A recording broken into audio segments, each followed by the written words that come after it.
I think it's probably going to have bigger impact on the practice of medicine. So I think that goes to elements like, I think it's probably going to have bigger impact on. Hey guys, welcome to another episode of Deep Dive. We're here with Edye Edens. Edye, what are we talking about today? So we were talking about a couple of different current events, and that, of course, is the passing of the big, beautiful bill. This is an extraordinary bill that tackles a variety of different political agendas for the Trump administration.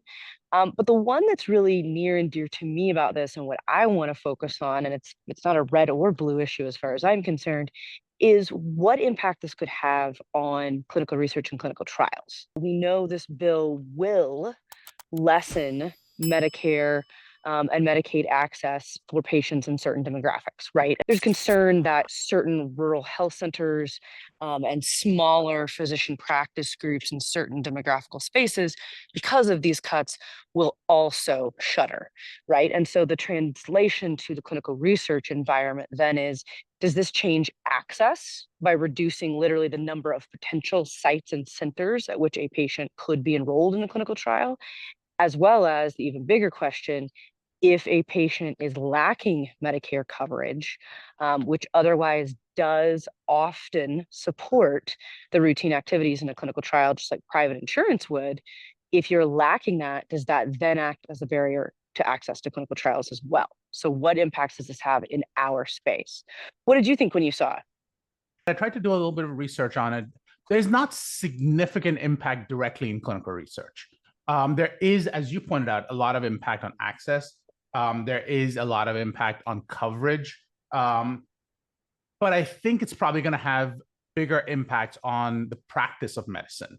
So I think that goes to elements like doctor's offices shutting down. But as you and I know, not every doctor's office, especially not those in really, really rural areas, not too many of them land up being clinical trial sites. So they may be independent.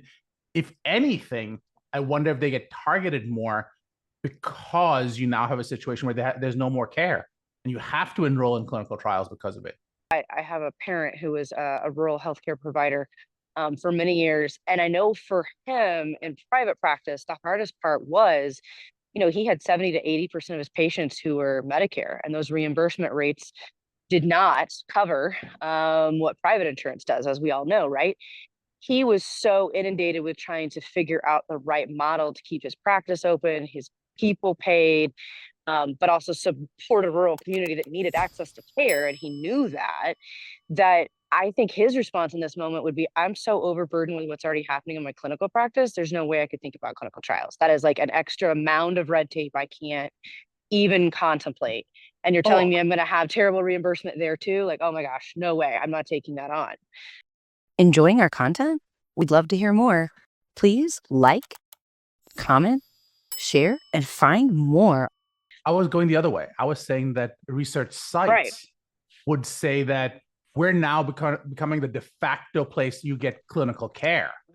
But will they enroll? Because a lot of your small sites are based on industry trials, and those are planning on Medicare acting as your insurance to cover your routine costs of enrolling in clinical trials. See, I know at a theoretical level, I would argue a lot of sites are covered. I think a lot of academic sites do leverage that.